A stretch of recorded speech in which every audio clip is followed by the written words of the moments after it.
Chairman GST panel, Shri K. Lalani, Chairman Income Tax panel, and Shri S.S. Sarwar, Chairman HR and IR panel.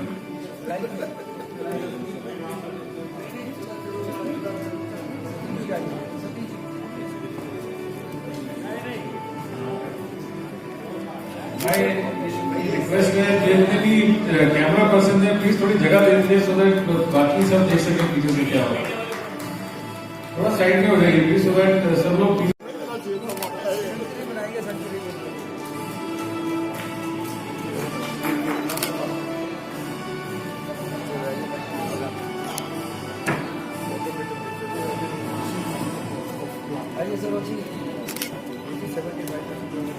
Next, Shri K.C. Lakhani ji for Infrastructure Panel, Shri Sanjay Gulati for Law and Order Panel, and Shri Rishi Agarwal for Law and Order Panel.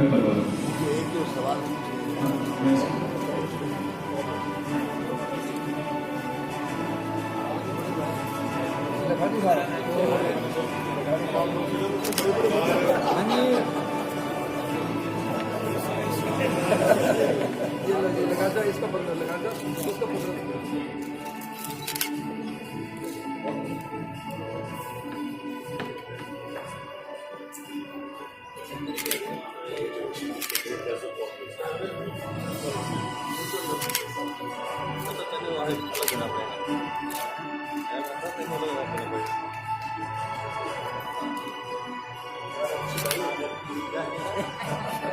Next, Shri Pradeep Mohanty, Chairman Media and Public Relations Panel, Shri Sunil Gulati ji, Chairman Membership Promotion Panel, and Satish.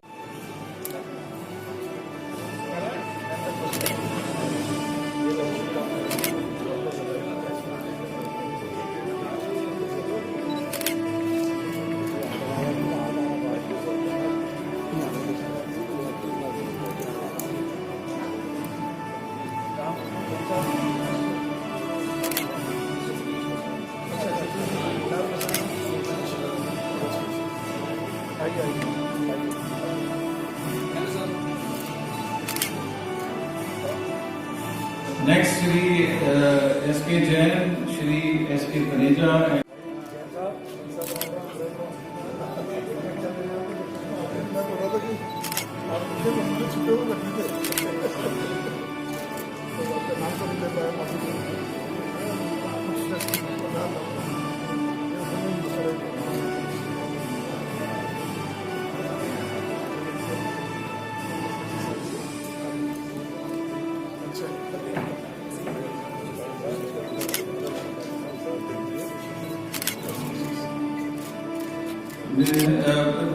The next award is for Nitin Gulati, Chairman Sports Panel, but Nitin is not here. Maybe if you can please come back and accept the. We will move on to the other category of awards, which are 5 different sections. So the first is CSR awards. For CSR awards, can I request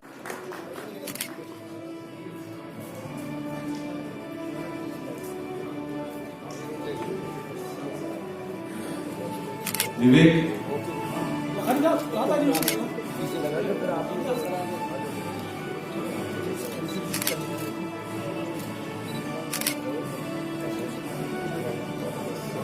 Next category for business excellence, we got Mr. B.K. Malik from Marico and JCB.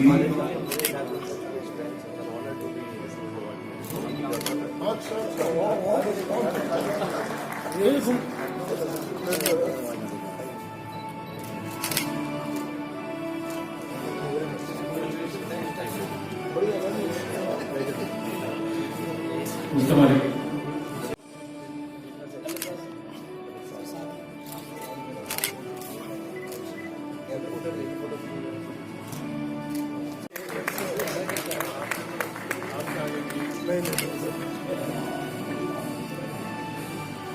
And everyone here who is from the Bhatia family, I would request that they are very welcome to come here on stage.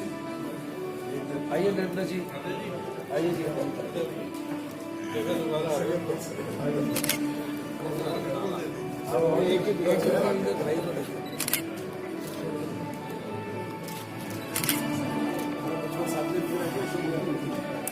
For excellence in innovation, we have Starwire India Limited and so Mr. Samir Gupta from Starwire.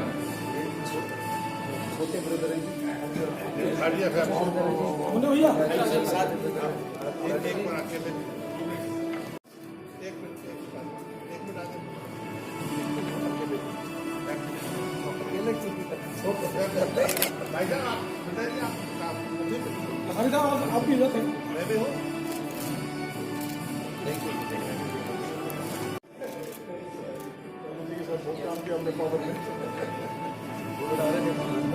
So big hand to Mr. Rajiv Kapoor as well. Sir, these photographs are handpicked and we kind of we hope you like them.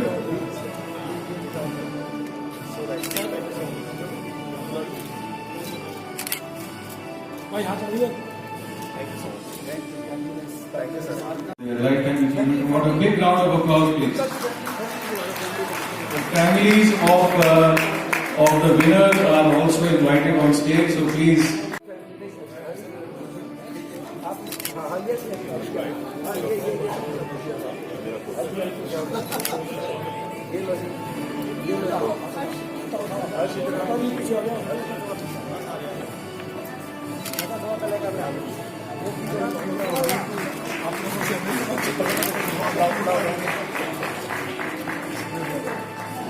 लखारी साहब आगे लखारी बेटे आप आगे आ जाओ।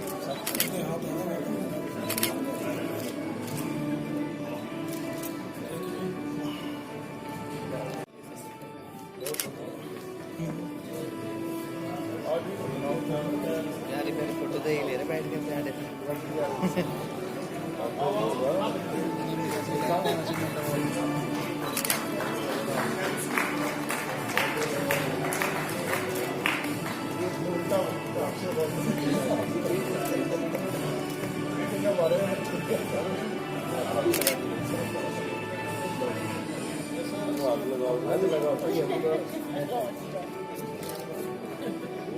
Congratulations, very lovely.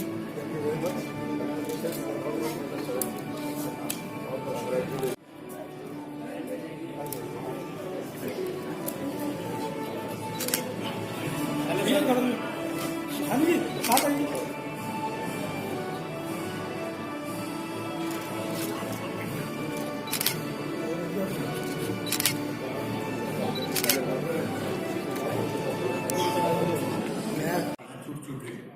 एक तो ये कि आप जब डिसीजन लेते हैं, I been watching you taking decision, तो कितने इंट्यूटिव होते हैं, कितने लक्ष्य से आए और कितने में आपका कर्म, मेहनत और आपकी थॉट आउट प्लान।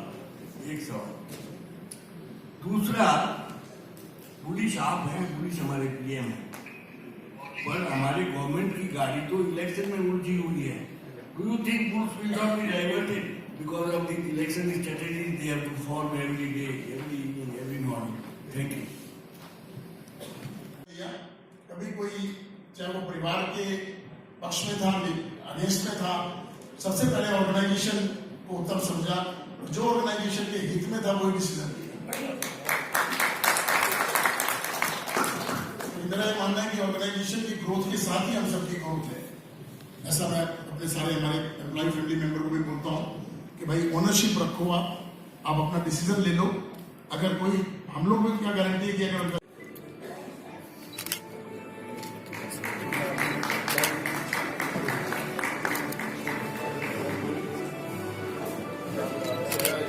एक बार सामने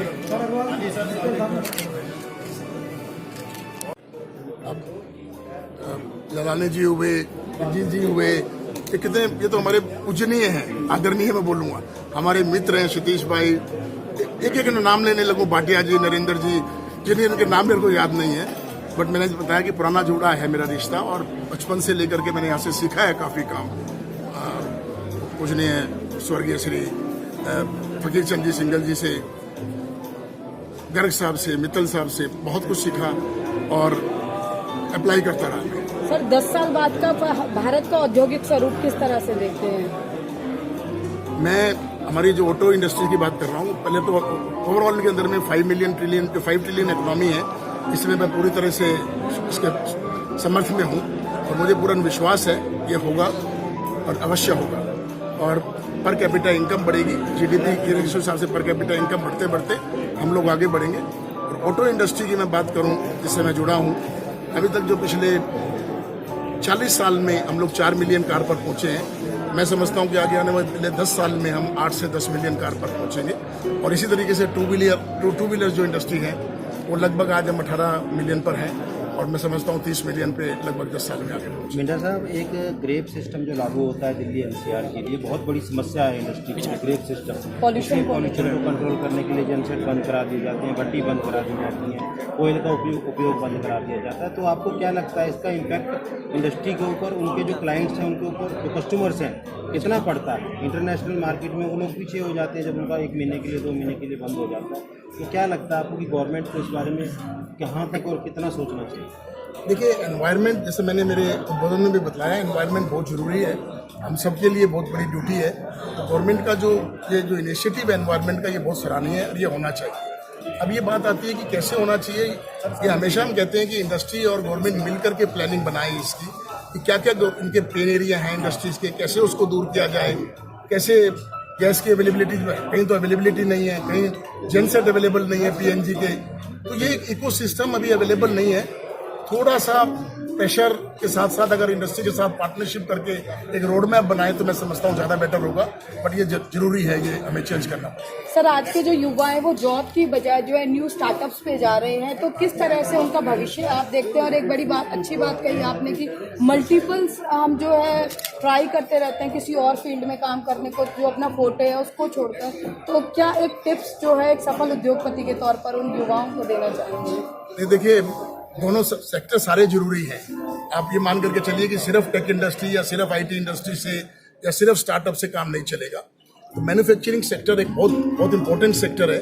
और आज की जीडीपी के अंदर हमारा जो 50% जो योगदान है वो हमारी ऑटो का है मैन्युफैक्चरिंग सेक्टर में। तो मैन्युफैक्चरिंग सेक्टर हमारी जीडीपी की ग्रोथ के लिए बहुत जरूरी है। तो जितने भी लोग हैं स्टार्टअप जरूर जाए, स्टार्टअप बहुत जरूरी है, टेक इंडस्ट्रीज बहुत जरूरी है, बट बेसिक चीज को ना भूलें।